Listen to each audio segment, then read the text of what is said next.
गीता में अर्जुन को स्वयं भगवान कह रहे हैं कि उस परमेश्वर की शरण में जा, उसके लिए उन संतों के पास जा जो तत्वदर्शी हो। इसी प्रकार हजरत मोहम्मद को उनका अल्लाह कह रहा है कि कोई और पूर्ण परमात्मा है। उसको पाने के लिए उन तत्वदर्शी संत की तलाश कर। वो प्रभु कौन है, ये जानने के लिए कृपया अवश्य सुनिए जगत गुरु तत्वदर्शी संत रामपाल जी महाराज के अमृत वचन।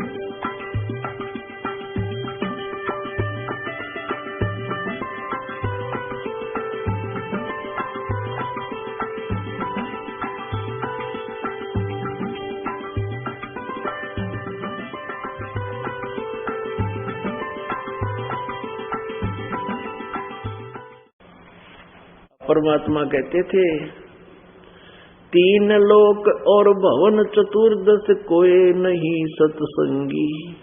तीन लोक ये अलग कहे जाते हैं, पृथ्वी लोक, स्वर्ग लोक और पाताल लोक।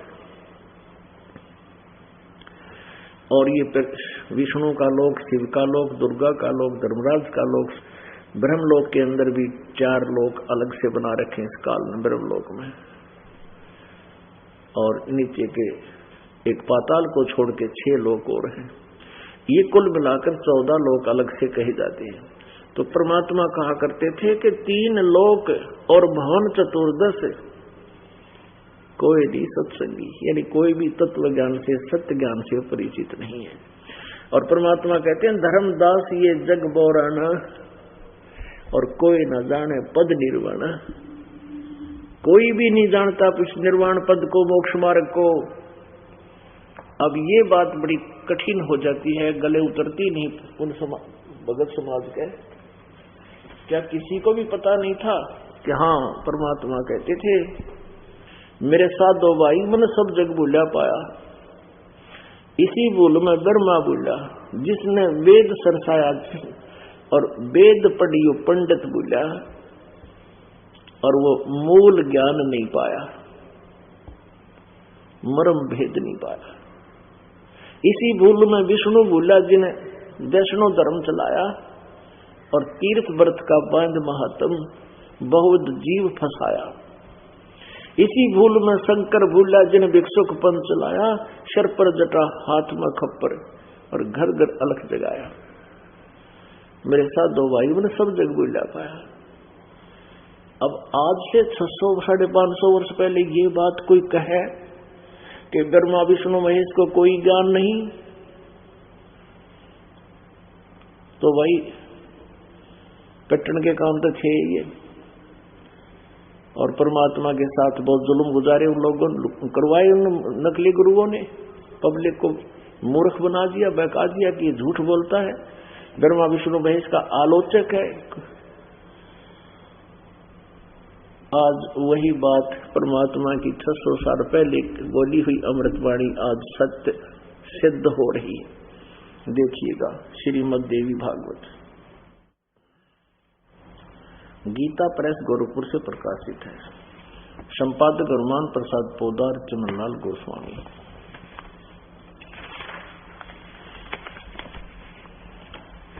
प्रकाशक व मुद्रक है गीता प्रेस गोरखपुर, गोविंद मन कार्यालय कोलकाता का संस्थान। फोन नंबर इतने और इतने। अब इसके 28-29 पृष्ठ पर ब्रह्मा विष्णु नारद और व्यास जी के आध्यात्मिक ज्ञान का लेवल आपके समक्ष होगा। प्रथम स्कंद, पहला स्कंद, संक्षिप्त देवी भागवत 28 पृष्ठ पे नारद और व्यास जी का आपस में आध्यात्मिक ज्ञान चर्चा हो रही है। नारद जी ने कहा, महाभाग व्यास जी इज द राइटर ऑफ 18 पुराण और इन चारों वेद, श्रीमद् भगवत गीता आदि का यो राइटर है। और वो क्या पूछ रहा है, नारद जी उसे ज्ञान दे रहे हैं। नारद जी ने कहा, महाभाग व्यास जी, तुम इस विषय में जो पूछ रहे हो ठीक यही प्रश्न मेरे पिताजी ने भगवान श्री हरि से किया था। नारद जी का पिता ब्रह्मा जी है। देवादिदेव भगवान जगत के स्वामी हैं। लक्ष्मी जी उनकी सेवा में उपस्थित रहती हैं।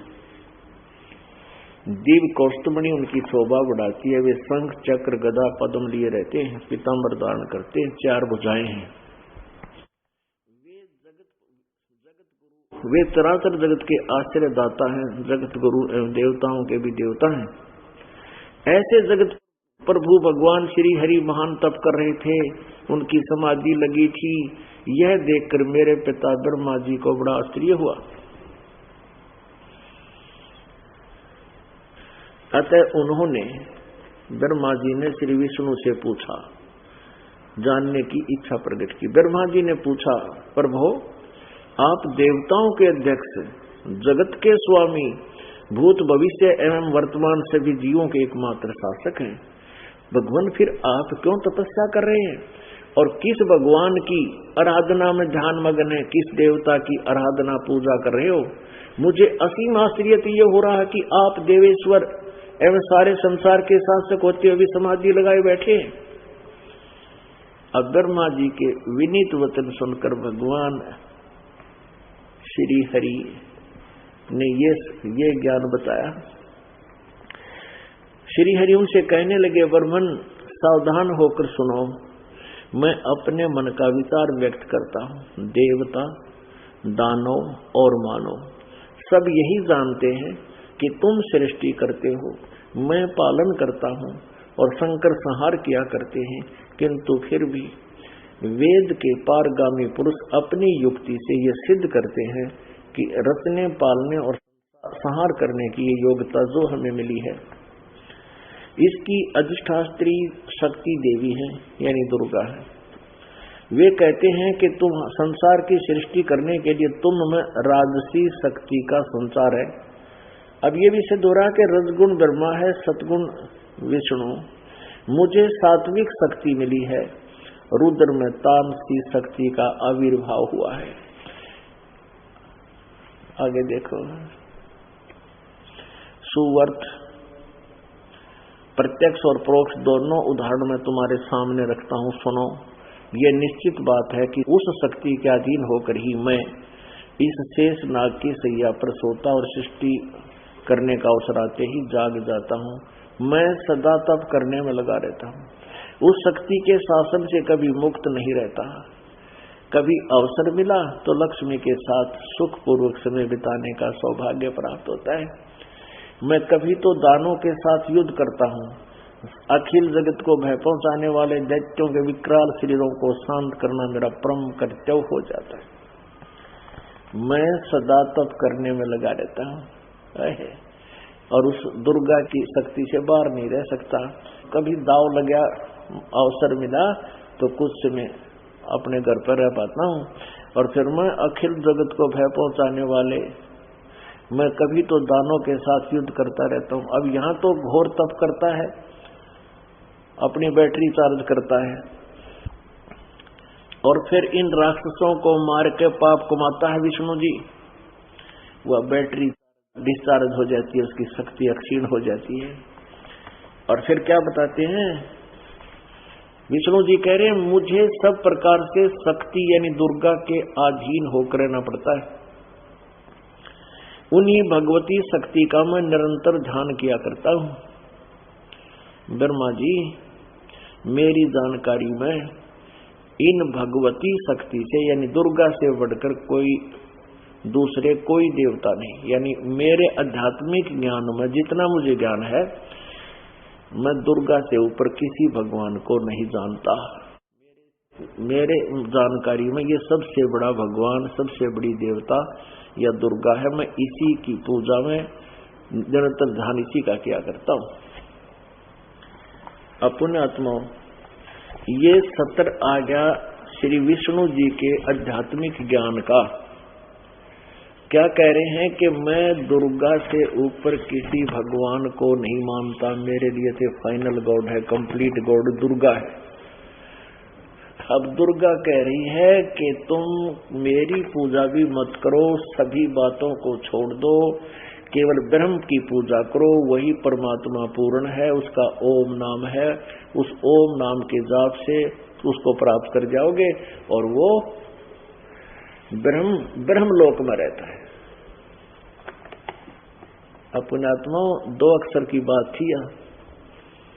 इतने बड़े बड़े ग्रंथ हैं, ठीक है ग्रंथ हैं, ये तो एक समझ लो ये वन, और उस वन में जो जड़ी, बहुत सी जड़ियां होती हैं, हमने वैद को पता होता है कौन सी जड़ी चाहिए, सारे वन का क्या करेंगे, अपनी वो जड़ी निकाल ले और औषधि बनावे, रोग नाश करे। हमने यह जड़ी निकाल ली इन सभी सदग्रंथों रूपी वन से, जंगल से, और अपना काम बढ़िया। और एक जड़ी में कभी जिसके पत्ते की आवश्यकता, पत्ते तोड़ कर दवाई में मिला ले, बाकी डंठड़ा का क्या करेंगे।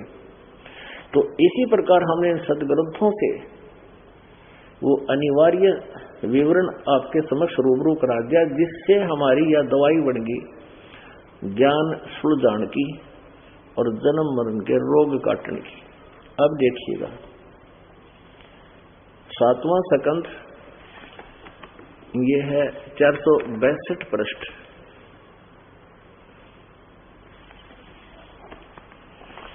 देवी द्वारा हिमालय को ज्ञानो उपदेश, हिमालय पर्वत नहीं, ये राजा था एक हिमालय, और ब्रह्म स्वरूप का वर्णन। श्री देवी जी कहने लगी, पर्वतराज अब ये तो कहती है कि मेरी भक्ति कृत ऐसे कर, लेकिन ये मोक्षदायक नहीं है।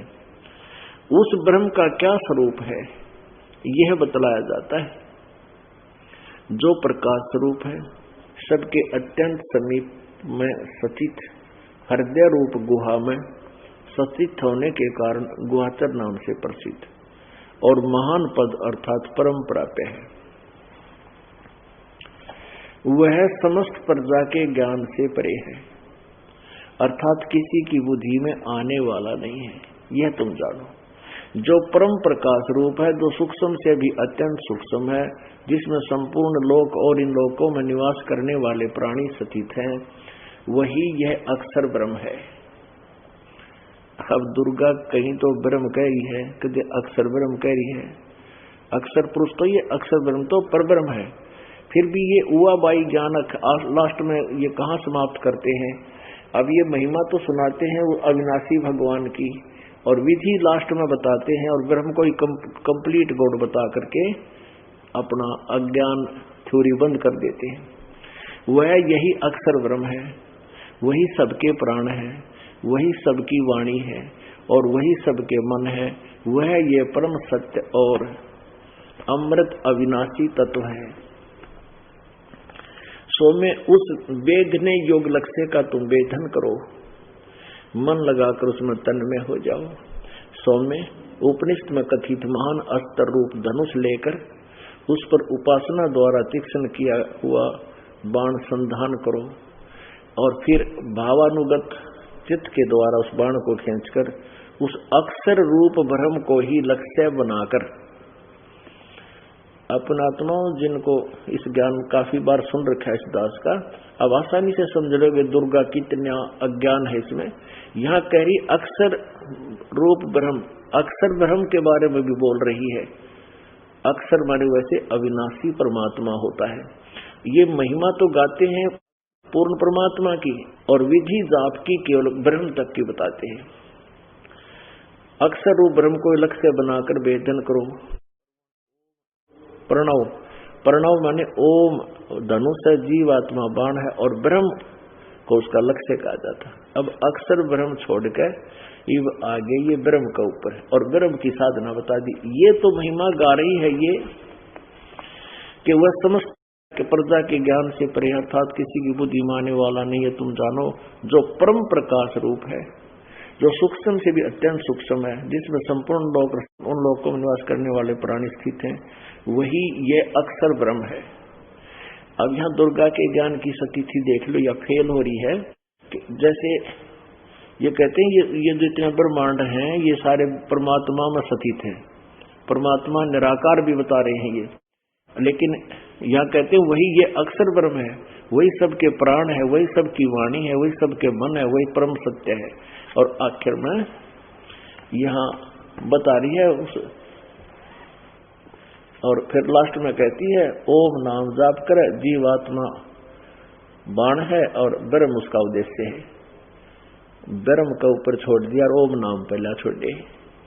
आगे देखो अब क्या कह रहे, उस एकमात्र परमात्मा को ही जाने, दूसरी सब बातों को छोड़ दे।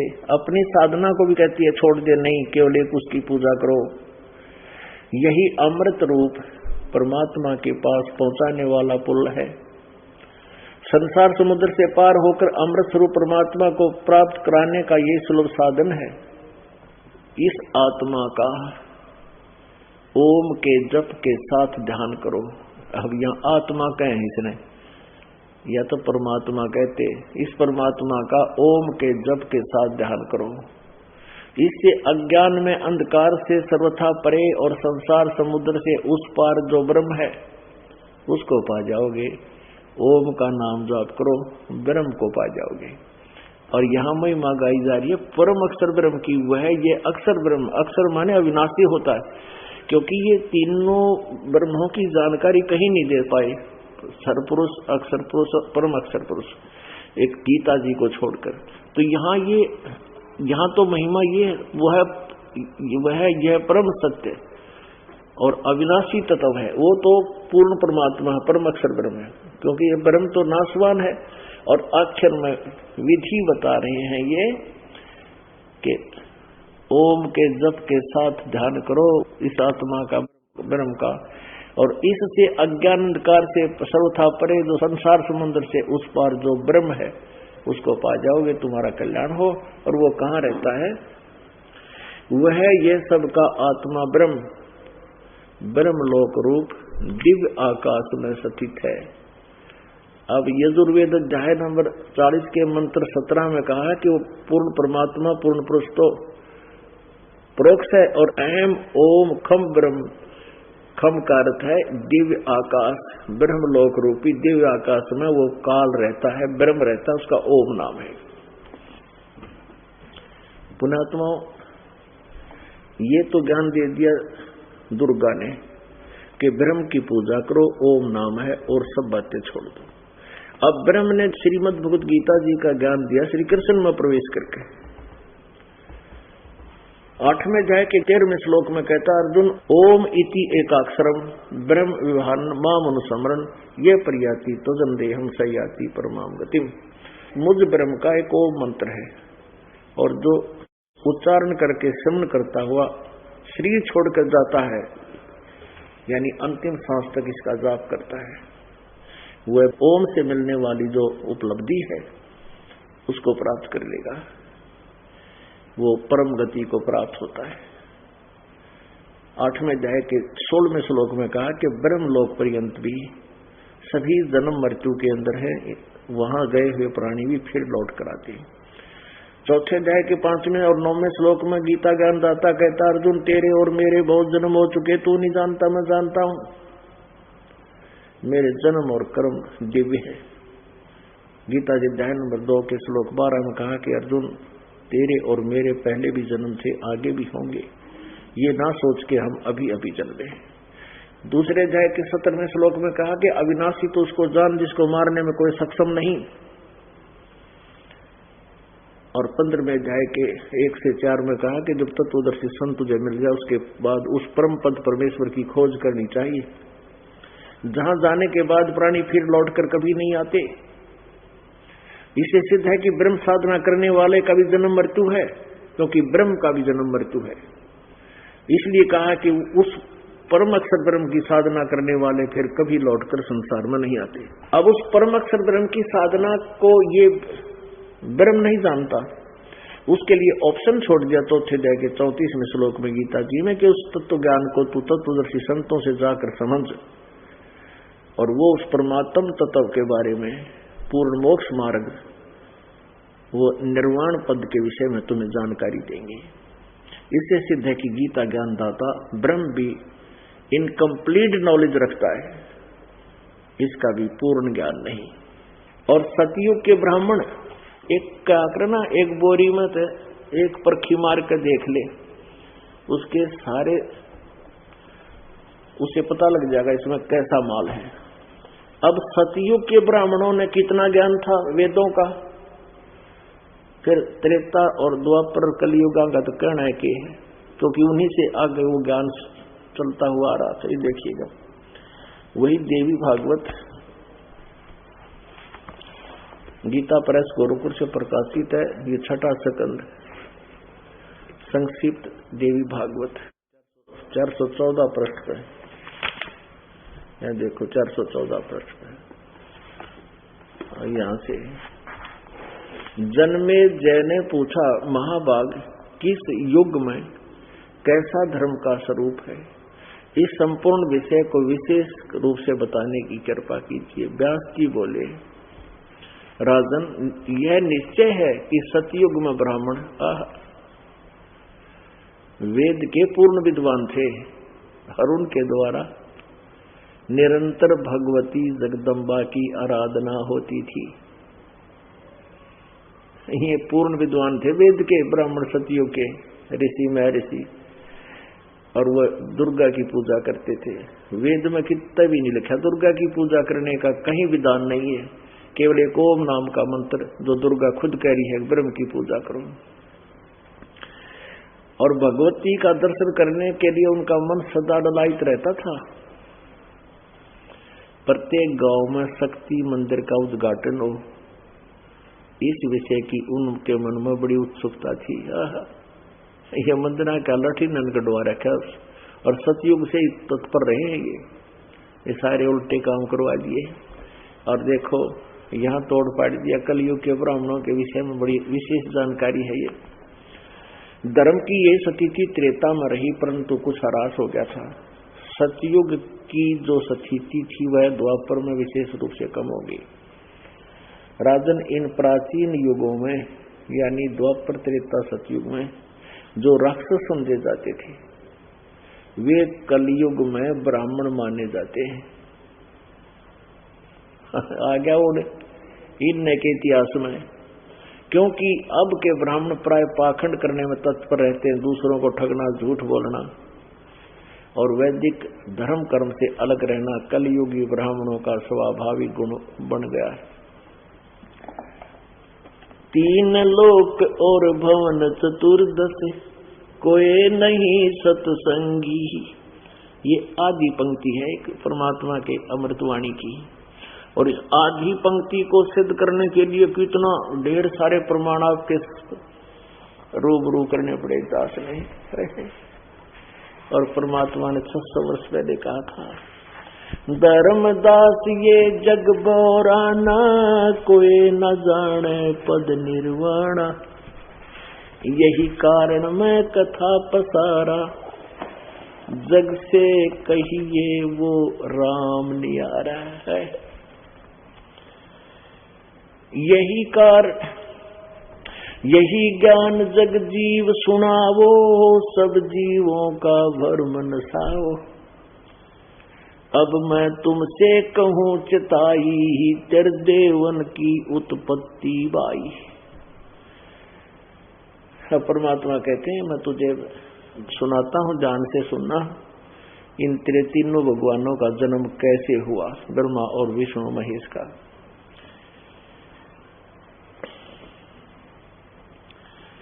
अब मैं तुमसे कहूँ चिताई, तेरे देवन की उत्पत्ति भाई, कुछ संक्षेप कहूँ गहुराई, सब संशय तुमरे मिट जाई। भरम गए जग वेद पुराना, आदि राम का भेद न जाना। अब पुण्यात्माओं, परमात्मा कहते हैं वेद पढ़ने पर भेद न जाने, ये 22वें पुराण 18। और जड़ की मूर्ख पूजा करें, ये भूल रे सृजनहारा। वेद पढ़े हैं लोगन दिखावा वेद के बड़े ज्ञाता है, और पूजन दुर्गा ने थरा के दे। यहाँ परमात्मा की वाणी है कि सतगुरु बिन काहू न पाया ज्ञाना, जो थोथा बुझ छड़े किसाना। गुरु बिन वेद पढ़े जो प्राणी, समझे न सार रहे अज्ञानी। पुण्यात्माओं, ये 5500 वर्ष पहले लिपिबद्ध हुए थे वेद, गीता और पुराण, और अभी तक इन ब्राह्मणों को, ऋषियों को, हिंदू धर्म के गुरुओं को इनके विषय में कह का भी पता नहीं था। पुण्यात्मा, इतने ऑथेंटिक सदग्रंथ, इतने प्रमाणित सदग्रंथों को जिनको हम अभी तक शिरोधार्य मानते थे, उसके विपरीत ज्ञान हमें सुनाया गया, तो उन जैसे नालायक पृथ्वी पर नहीं, जिनको मैं ऋषि और विद्वान और गुरु कहा करते थे। उन्होंने हमारे सारे पूर्वजों को बैठा दिया, काल के मुंह में फंसा दिया और सब किसी पितृभूत बना दिए, और इन्हों कहे ईब उनके श्राद्ध निकालो अपना पेट भरने की खातिर। भरम गए जग वेद पुराना, आदि राम का भेद न जाना। राम राम सब जगत बखाने, आदि राम को बिरला जाने। आदि राम परिभू, परिभू माने आदि प्रभु, सबसे सनातन परमात्मा। ये दुर्वेद अध्याय नंबर 40 के मंत्र 8 में लिखा है, स परि आगात। स माने वह, परि माने सबसे प्रथम, और आगात माने देहधारी। वो सबसे पहला देहधारी है। और उसकी देह कैसी है, शरीर कैसा है? शुक्रम अकायम अवर्णम असनाविरम अबिंधम। और कबीर मनीषी परिभू स्वयंभू व्यवधाता और शाश्वती भय समाभय। वो परमात्मा कबीर देव, वो कबीर देव जी मनीषी माने सर्वज्ञ है, और वो सबसे प्रथम देहधारी। परिभू माने आदि राम, परिभू सबसे पहले वाला परमात्मा है। वो स्वयंभू है, उसकी काया शुक्रम अकायम, माता पिता के योग से बने हुए शुक्र की नहीं है, उससे रहित है। और असनाविरम है। अगर इसमें भगवान निराकार सिद्ध होता है इस यजुर्वेद 40 अध्याय नंबर और मंत्र 8 में, तो केवल अकायम शब्द ही काफी था। इसमें शुक्रम अकायम लिखा है और असनाविरम, और फिर स्वयंभू कति क्लियर कर रखा कि उसका शरीर है, लेकिन ये आप जैसा माता पिता से मिला हुआ नाड़ी के जोड़ जुगाड़ का नहीं है। और वो स्वयंभू है, वो अपना आप ही बनता है। जिसका स्वयंभू माने जिसका कोई जनक ना हो, स्वयंभू का सीधा सा अर्थ है। बरम गए जग वेद पुराना, आदि राम का भेद न जाना। राम राम सब जगत बखाने, आदि राम कोई बिरला जाने। अब मैं तुमसे कहूँ चताई, तेरे देवन की उत्पत्ति भाई।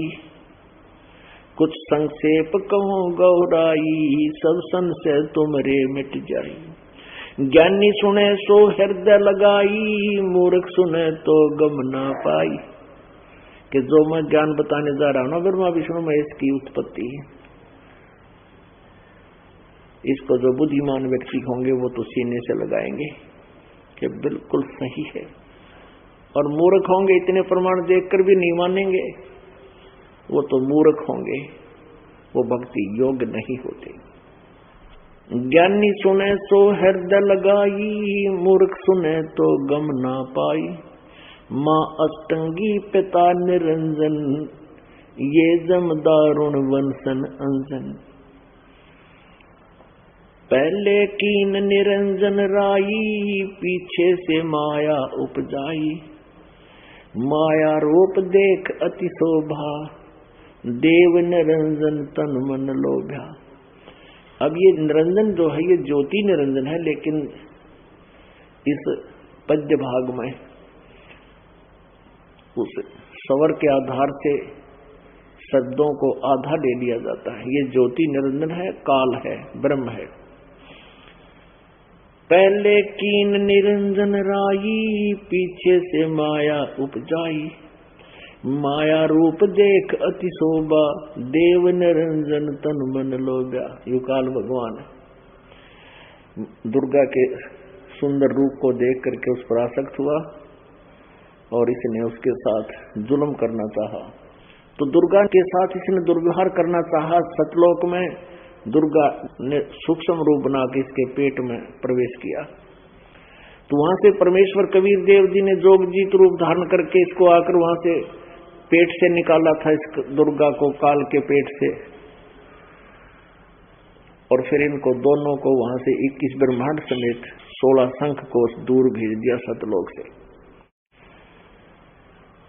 पहले कीन निरंजन राई, पीछे से माया उपजाई। माया रूप देख अति शोभा, देव निरंजन तन मन लोभ्या। काम देव धर्मराय सताए, देवी को तुरंत धर खाए। इस काल के अंदर विषय वासना प्रबल हुई और दुर्गा के साथ बकवाद करनी चाहिए, और दुर्गा इसके पेट में चली गई। पेट से देवी करी पुकारा, ए साहेब मेरा करो उभारा। परमात्मा कहते हैं, टेर सुनी तब ता हम आए, अष्टंगी को बंद छुड़वाए। सतलोक में कीना दुराचारी, काल निरंजन दीना नकारी। माया समेत दिया भगाई, 16 शंख कोस दूरी पर आई। अष्टंगी और काल अब दोई, मंद कर्म से गए बिगोई। धर्मराय को हिकमत कीना, नखरेखा से भग कर लीना। धर्मराय ने भोग विलासा, माया को रही तब आशा।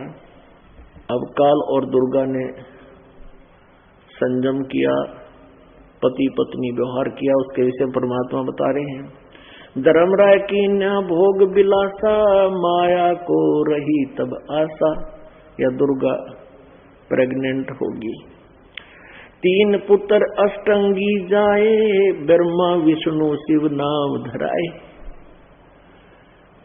पुण्यात्माओं, अब परमात्मा का पहचानना कति आसान हो गया। आज तक हमें ये बताने वाला कोई नहीं था कि ब्रह्मा विष्णु महेश के माता पिता कौन हैं, और यहाँ परमेश्वर ने इस ब्रह्मा विष्णु महेश के माता पिता के भी माता पिताजी का जिक्र हमें बता दिया। वो ज्ञान हमें दे दिया, क्योंकि वो सबके जनक हैं, वो कबीर देव हैं, वो धाणक कबीर, दुल्हा कबीर जो बनारस में आए थे, वो पूर्ण परमात्मा है। अब कितना निर्मल ज्ञान, 600 वर्ष पहले ये ज्ञान बोला था। कोई ये सोचा कि रामपाल घर की बना रहा होगा। आपको कबीर सागर से दिखाता हूं। ये देखिएगा, ये पवित्र सच्चिदानंद घन ब्रह्म की वाणी, कबीर सागर, कबीर वाणी। अब देखिएगा ये कबीर सागर, संपूर्ण 11 भाग, खेमराज श्री कृष्ण दास प्रकाशन बंबई। कबीर सागर, कबीर पंथी भारत पथिक स्वामी युगलानंद बिहारी द्वारा परिष्कृत। मुद्रक एवं प्रकाशक हैं खेमरा श्री कृष्णदास, अध्यक्ष श्री वेंकटेश्वर प्रेस, खेमरा श्री कृष्णदास मार्ग बंबई। ये अब देखना इसके बोध सागर में, ज्ञान बोध के अंदर बोध सागर में, ये है ज्ञान बोध और ये बोध सागर में 21 पृष्ठ 21 पर सुनाते हैं। धर्मदास ये जग बोरा ना, कोई न जाने पद निर्वाणा।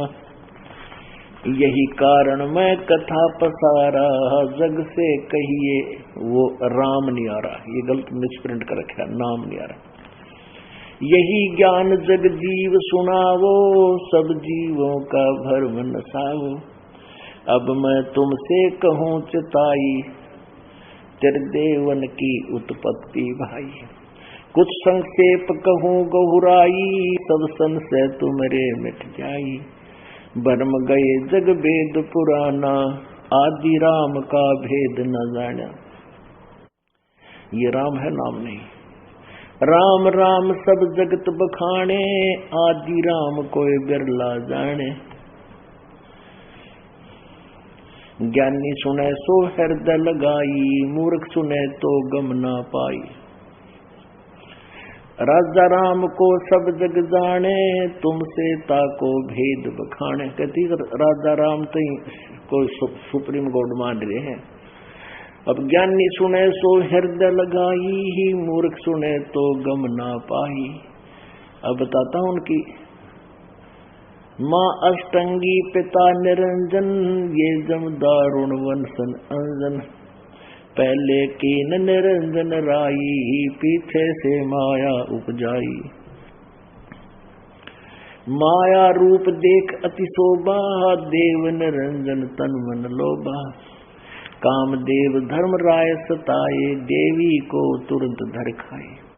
पेट से देवी करी पुकारी, हे साहेब मोहि करो उभारी। टेर सुनो सतगुरता आए, अष्टंगी को बंद छुड़वाए। अब ये संशोधक थे ना एक कबीर पंथ के, इन्होंने यहाँ, क्योंकि वो कबीर साहब को गॉड नहीं मानते, उन्होंने यहाँ करा टेर सुनी तहाँ हम आए, हम तहाँ आए, ये सतगुरु लिख दिया इन्होंने, तहाँ हम आए और अष्टंगी को बंद छुड़वाए। 22 पृष्ठ पर ज्ञान बोध। धर्मराय को हिकमत कीना, नखरेखा से भग कर लीना। दुर्गा के पहले स्त्री योनि नहीं थी। धर्मराय करे भोग विलासा, माया को रही तब आशा। 3 पुत्र अष्टंगी जाए, ब्रह्मा विष्णु शिव नाम धराए।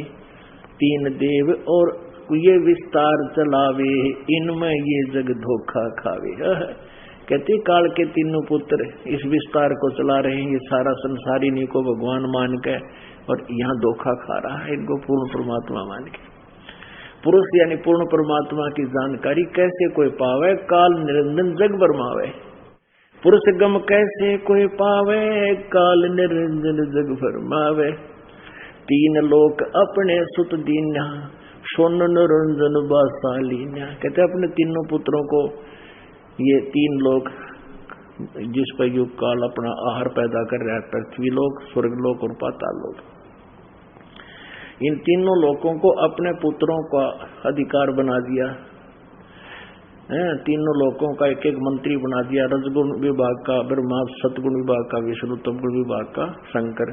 ये हमारे को यहाँ पैदा करते हैं, रोके रखते हैं और मार के अपने पिता काल के पास भिजवा देते हैं। 3 लोक अपने सुत दीन्या, सोन निरंजन वसालीन्या। अलख निरंजन सोन ठिकाना, ब्रह्मा विष्णु शिव भेद न जाना। 3 देव सो उसको झावे, निरंजन का वो पार न पावे। अलख निरंजन बड़ा बटपारा, 3 लोक जीव कीन आहारा। अलख निरंजन यू काल जो है बड़ा बटपारा माने ठग है, जाल साज है, 3 लोक के जीवों को खाता है। ब्रह्मा विष्णु शिव नहीं बचाए, सकल खाए पुन धूर उड़ाए। कहते ब्रह्मा विष्णु महेश को भी खाओगा, अपने पुत्रों को भी मारेगा, यू इन छोड़ने को नहीं और खाओगा। 3 के सुत हैं 3 देवा, ये अंधर जीव करते हैं सेवा। ये 3 देवता ब्रह्मा विष्णु महेश ये दुर्गा और काल के बेटे हैं, और ये ज्ञानहीन अंधे प्राणी इन्हीं की पूजा में लगे रहते हैं। अकाल पुरुष काहू नहीं चीन्या, काल पाए सभी गए लीन्या। ऐसा राम सकल जग जाने, आदि ब्रह्म को ना पहचाने। 3 देव असुर अवतारा, ताको बजे सकल संसारा। तीन गुणों का ये विस्तारा, धर्मदास मैं कहूँ पुकारा। रजगुण ब्रह्मा सतगुण विष्णु तम गुण शिव जी का ही ये सब खेल चल रहा है तीनों लोकों में। गुण तीनों की भक्ति में, हे भगवान, यहाँ कहते गुण तीनों की भक्ति में। ये कोड वर्ड गीता में देखना, 7वें अध्याय के 12 से लेकर 15 तक यही कोड वर्ड है। गुण तीनों की भक्ति में, रजगुण ब्रह्मा सतगुण विष्णु तम गुण शिव जी की भक्ति में। यो भूल पड़ो संसारे, कह कबीर निज नाम बिन, कैसे उतरे पार। पुणात्मा, यदि परमात्मा 600 वर्ष पहले ना आते और वो लीला ना करते जो भगवान किया करते हैं, तो हम परमात्मा को कभी नहीं पहचान सकते। आज चौथा युग आ गया और इन 3 युगों में थोड़े समय नहीं होता, 43,20,000 वर्ष होते हैं। अब 43 लाख में तो लगभग 40 लाख वर्ष डालिए। 40 लाख वर्ष तक इस चतुर्युगी में आज तक किसी को कह का पता नहीं, केवल उन महापुरुषों ने छोड़कर जिनको भगवान डायरेक्ट आकर मिले थे और उनको अपनी महिमा से परिचित करवाया। या आज इस दास पर रजा बख्शी है, या आप उनकी पुण्यात्माओं को यह खजाना मिला है। अब 600 वर्ष पहले मालिक ये सब लिखकर बोलकर चले गए थे, आज सब ग्रंथ प्रमाण देते हैं। अब आपको दिखाते हैं शिव पुराण में जो परमात्मा ने 600 वर्ष पहले बोला था, और ये पुराण 5500 वर्ष पहले की लिखी हुई है।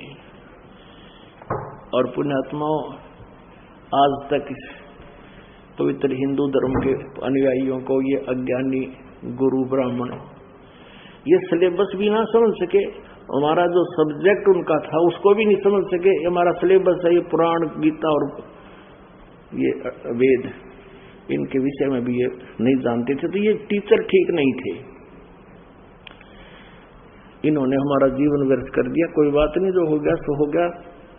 परमात्मा कहते हैं पाछा गई सो जान दे, और ले रहती न राख, उल्टी ला चढ़ाइयो करो अपोठी चाक।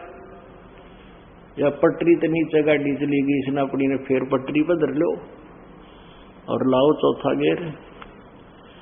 अब देखो शिव पुराण समझा है तैसे दर पाओ, बहुर नहीं रे ऐसा दाओ। ये संक्षिप्त शिव पुराण है, गीता प्रेस गोरखपुर से प्रकाशित है। इसके संपादक कौन है? हनुमान प्रसाद पोदार। प्रकाशक के मुद्रक है गीता प्रेस गोरखपुर, गोविंद वन कार्यालय कोलकाता का संस्थान। अब यहां से शुरू करते हैं। ये रुद्र संहिता शिव पुराण। अब प्रश्न नंबर हम 98 से लेते हैं नीचे से। ये अध्याय 5 खत्म होगा रुद्र संहिता का। अपने पुत्र नारद की यह बात सुनकर लोक पितामह ब्रह्मा वहां इस प्रकार बोले। अब 99 पृष्ठ पर रुद्र संहिता 6वां अध्याय। ब्रह्मा जी ने कहा, ब्रह्मन देव शिरोमणे, तुम सदा समस्त जगत के उपकार में लगे रहते हो। तुमने लोगों के हित की कामना से उत्तम बात पूछी है। जिसमें समस्त चराचर जगत नष्ट हो गया था, सर्वत्र केवल अंधकार ही अंधकार था, न सूर्य दिखाई देता था न चंद्रमा, अन्य ग्रहों और नक्षत्रों का भी पता नहीं था, न दिन होता था न रात होती थी। उसमें तत्सत ब्रह्म, इस श्रुति में जो सत सुना जाता है एकमात्र वही शेष था है। ये ओम तत्सत में ये सत पूर्ण परमात्मा परम अक्षर ब्रह्म की तरफ संकेत है। अब फिर क्या बताता है 100 पृष्ठ पे।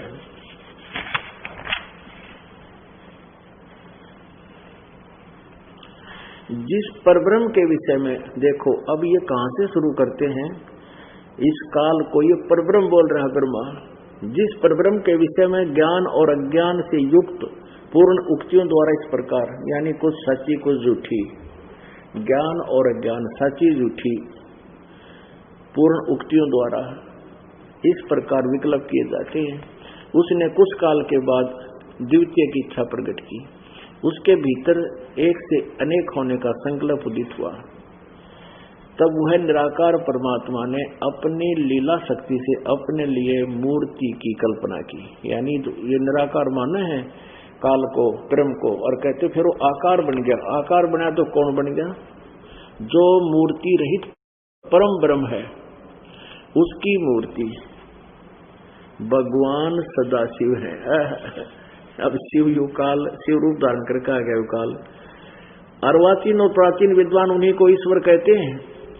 उस समय एकाकी रहकर स्वेच्छानुसार विहार करने वाले उन सदाशिव ने अपने विग्रह माने शरीर से स्वयं ही एक स्वरूप भूता शक्ति की सृष्टि की, जो उनके अपने श्रीअंग से कभी अलग होने वाली नहीं थी। अब यहाँ अंग माने शरीर होता है। अब जैसे वेदों में अंगीश्वर अंगीरह तो शरीर परमात्मा के विषय में जानकारी है, जो उसके श्रीअंग से उनके शरीर से कभी अलग होने वाली नहीं थी। अब ये काल दुर्गा काल के पेट में चली गई। अब ये परमात्मा कबीर जी से सुना था यो ज्ञान, पर सच्चा नहीं मानकर कुछ उनका ज्ञान कुछ अपना ज्ञान का इस ब्रह्मा ने जोड़कर ये बताया है। उनके अपने श्रीअंग से कभी अलग होने वाली नहीं थी। उस पराशक्ति को प्रधान प्रकृति गुणवती माया बुद्धि तत्व की जननी तथा विकार रहित बताया है। ये क्या कह रहा है? उस समय एकाकी रहकर सब इच्छा अनुसार विहार करने वाले उन सदाशिव ने अपने विग्रह माने शरीर से स्वयं ही एक स्वरूप भूता शक्ति की सृष्टि की। यानी अपने शरीर से एक दुर्गा को निकाला, जो उनके अपने श्रीअंग से यानी शरीर से कभी अलग होने वाली नहीं थी। अब उस दुर्गा को, दुर्गा से होती है, उसके सारे यहाँ उसके विश्लेषण बताए गए हैं। उस पराशक्ति को प्रधान प्रकृति गुणवती माया, ये भी ध्यान रखना कि प्रधान और प्रकृति दुर्गा को कहा जाता है। ये गीता जी में काम आओगे आपके। और वही शक्ति अंबिका कही गई है, उसी को प्रकृति, फिर शब्द दोहराया प्रकृति, दुर्गा को बोलते। सर्वेश्वरी त्रिदेव जननी, तीनों देवताओं की माता जननी, ब्रह्मा विष्णु महेश की जननी, नित्ता और मूल कारण भी कहते हैं। सदाशिव द्वारा प्रकट की गई उस शक्ति की 8 भुजाएं हैं। अब सदाशिव इस काल के पेट से निकली थी, परमात्मा ने निकाली थी, इसने खा ली थी, इसके पेट में चली गई थी अपना इज्जत बचाने के लिए। और उसकी 8 भुजाएं, क्लियर हो गया कि ये दुर्गा है। नाना प्रकार के आभूषण उसके श्री अंगों की शोभा बढ़ाते हैं, उसके शरीर की। वह देवी नाना प्रकार की गतियों से संपन्न है और अनेक प्रकार के अस्त्र शस्त्र धारण करती है। हो गया स्पष्ट। एकाकिनी होकर भी वह माया संयोग वसात अनेक हो जाती है। वे जो सदाशिव हैं उन्हें परम पुरुष, ईश्वर, शिव, शंभु और महेश्वर कहते हैं। अब ब्रह्मा बोल रहा है, काल की महिमा गा रहा है, और फिर क्या बताते हैं? अब वो काल के बारे में बता रहा है ब्रह्मा, ब्रह्म के बारे में। वे अपने सारे अंगों में भस्म रमाए रहते हैं। उन काल रूपी ब्रह्म ने, इसको सदाशिव कहो चाहे काल ब्रह्म कहो, जो ब्रह्मा विष्णु महेश का पिता है, एक ही समय में शक्ति के साथ, ये नाथ नहीं है, शिवलोक नामक क्षेत्र का निर्माण किया था। उस उत्तम क्षेत्र को काशी कहते हैं। ये पृथ्वी वाली काशी नहीं, 21वें ब्रह्मांड के टॉप मोस्ट प्लेस पर उसको रहता है ये काल, उसको काशी कहते हैं। उसका तो यहाँ नकल से नाम रखा है बनारस काशी। वह परम निर्वाण का या मोक्ष स्थान है, जो सबके ऊपर विराजमान है, सबसे ऊपर है वो। वे प्रिया और प्रियतम, शक्ति और शिव, यानी पति पत्नी शक्ति और शिव, दुर्गा और काल, जो परमानंद स्वरूप हैं, उस मनोरम क्षेत्र में नित्य निवास करते हैं। मुने शिव और शिवा ने प्रलय काल में भी कभी उस क्षेत्र को अपने सानिध्य में से मुक्त नहीं किया। देवेश्वर एक समय उस आनंद वन में रमण करते हुए शिवा और शिव के मन में ये इच्छा हुई कि किसी दूसरे पुरुष की सृष्टि करनी चाहिए, जिस पर यह सृष्टि संचालन का महान भार रखकर हम दोनों केवल काशी में रहकर काशी में स्वेच्छानुसार विचरें और निर्वाण धारण करें। इन्होंने ऐसा सोचा कि किसी और पुत्र की उत्पत्ति करें। ऐसा निश्चय करके शक्ति सहित सर्वव्यापी परमेश्वर शिव ने अपने वाम भाग के 10वें अंग पर अमृत मल दिया। पति पत्नी व्यवहार किया, फिर तो वहां से एक पुरुष प्रकट हुआ, एक बालक का जन्म हुआ। 102 पृष्ठ पे। अब ज्यादा ना यह बताते हैं। शिव ने कहा, काल ने कहा, वत्स, जो बालक उत्पन्न हो गया ना, उससे बोले शिव, वत्स यानी बेटा, व्यापक होने के कारण तुम्हारा विष्णु नाम विख्यात हुआ। अब विष्णु का जन्म दुर्गा और काल से, ब्रह्म से हुआ। सदाशिव कहो, काल रूपी ब्रह्म कहो। अब यहाँ पर ये 6वां अध्याय समाप्त हुआ। 7वां रुद्र संहिता में ये अब ब्रह्मा जी कहते हैं देवर से, तत्पश्चात कल्याणकारी परमेश्वर सांब सदाशिव ने, उस काल ने पूर्वोत्तर प्रयत्न करके यानी दुर्गा के संयोग से मुझे अपने दाहिने अंग से उत्पन्न किया। मुने उन महेश्वर ने मुझे तुरंत ही अपनी माया से मोहित करके नारायण देव की नाभि कुंड में डाल दिया। अपने आत्माओं,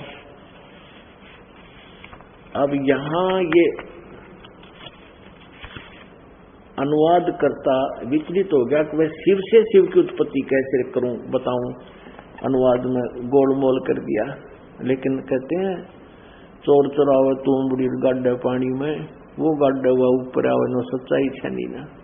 अब देखिए 9वें अध्याय में रुद्र संहिता, ये रुद्र संहिता और ये 9वां अध्याय पृष्ठ 110 पे संस्कृत शिव पुराण, इसके लास्ट में 9वें अध्याय के रुद्र संहिता में इस प्रकार ब्रह्मा, विष्णु और रुद्र, इन 3 देवताओं में गुण है। ब्रह्मा, विष्णु और शिव कहो, महेश कहो, ये यहाँ रुद्र महेश को कहा गया क्योंकि 11 रुद्रों के ऊपर इसकी प्रधानता है, इसलिए इसको रुद्र भी कह देते हैं। ब्रह्मा, विष्णु और रुद्र, इन तीनों देवताओं में तो गुण है और वो शिव चौथा, परंतु शिव गुणातीत माने गए। इससे सिद्ध हो गया कि ये 3 तो न्यारे हैं और युग काल इनका पिता है, ये इसके तीनों पुत्र हैं। फिर भी कंसेप्ट और क्लियर करते हैं 25-26 पृष्ठ पे, ये देखिएगा। विद्वेश्वर संहिता, इसमें क्या है, ये विद्वेश्वर संहिता 24 पृष्ठ पे, ये एक चित्र देखिएगा पूरा। एक बार ब्रह्मा और विष्णु की लड़ाई इस बात पर होगी, ब्रह्मा बोला मैं तेरा बाप, विष्णु बोला मैं तेरा बाप। इस काल भगवान ने बीच में एक लिंग स्थापित कर दिया, बहुत लंबा तेजों में स्तंभ, और ये फिर लड़ाई भूल के इसकी ओर छोर देखने लगे। तब यो काल आ गया अपने शिव रूप धारण करके, अपने बेटे शिव का रूप धारण करके प्रकट हो गया। तब वो काल इन दोनों से क्या कहता है, ये 25 पृष्ठ पर देखते हैं। ब्रह्मा और विष्णु ने पूछा, प्रभु सृष्टि आदि 5 कर्तों के लक्षण क्या हैं, ये हम दोनों को बताइए। भगवान शिव बोले, युग काल बोला, मेरे कर्तव्यों को समझना अत्यंत गहन है, फिर भी मैं बताता हूं। अब 26 पे हमने अपने काम की बात लेनी, ये सिद्ध करना है कि ब्रह्मा, विष्णु, महेश अलग हैं और युकाल अलग है, ये इनका पिता है। ब्रह्मा विष्णु को युकाल बोल रहा है, पुत्रों तुम दोनों ने तपस्या करके प्रसन्न हुए मुझ परमेश्वर से सृष्टि और सतिथि नामक 2 कृत प्राप्त किए, ये तुम्हें दोनों बहुत प्रिय है। इसी प्रकार मेरी विभूति स्वरूप रुद्र और महेश्वर ने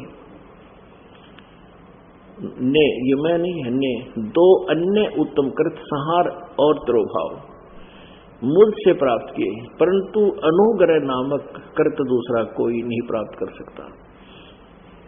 अपने आत्माओं, ये 2 तो ब्रह्मा विष्णु महेश हो गए, रुद्र और महेश्वर ये न्यारे हो गए, और युग बोल रहा है पुत्रों युग 5वां हो गया। अब ये काल ब्रह्म है, ये ब्रह्म बोल रहा है, यहां देखिएगा और क्लियर होता है। मैंने पूर्व काल में अपने स्वरूप भूत मंत्र का उपदेश किया है, जो ओंकार के रूप में प्रसिद्ध है, वह मंगलकारी मंत्र है। सबसे पहले मेरे मुख से ओंकार ओम प्रकट हुआ, जो मेरे रूप का बोध कराने वाला है। ओंकार वाचक है, मैं वाच्य हूँ, यह मंत्र मेरा स्वरूप ही है। प्रतिदिन ओंकार का निरंतर स्मरण करने से मेरा ही सदा स्मरण होता है। ओम मंत्र काल का है, ये सिद्ध है। मेरे उत्तरवर्ती मुख से अकार यानी ए का, और पश्चिम मुख से ऊ का, ओकार कहो चाहे ऊ कहो, दक्षिण मुख से मैं का, मकार कहो चाहे मैं कहो, पूर्ववर्ती मुख से बिंदु का, जो इसके ऊपर ये ए ऊ और ऊपर बिंदु का, तथा मध्यवर्ती मुख से नाद का प्राकाट्य हुआ है। इस प्रकार 5 अवयों से युक्त ओंकार का विस्तार हुआ है। इन सभी अवयों से एकीभूत होकर यह प्रणव ओम नामक एक अक्षर हो गया। गीता जी अध्याय नंबर 8 के श्लोक 13 में कहा कि अर्जुन ओम इति एकाक्षरम ब्रह्म व्यवहारन माम अनुस्मरण ये परियाति तदन देहम सयाति परमाम गतिम। मुझ ब्रह्म का ये केवल एक ओम मंत्र है, एक अक्षर का ओम मंत्र है। इन सभी अयों से एकीभूत होकर ये प्रणव ओम नामक एक अक्षर हो गया। और ये देखो ना, ओम नमः शिवाय, ये गलत रॉन्ग है, ये इन्होंने अलग से लिखाई में लिखा है। ये मंत्र कोई नहीं है, ये बिल्कुल गलत लिखा है, मूल संस्कृत में नहीं है ये मंत्र, ये केवल ओम मंत्र है इसका।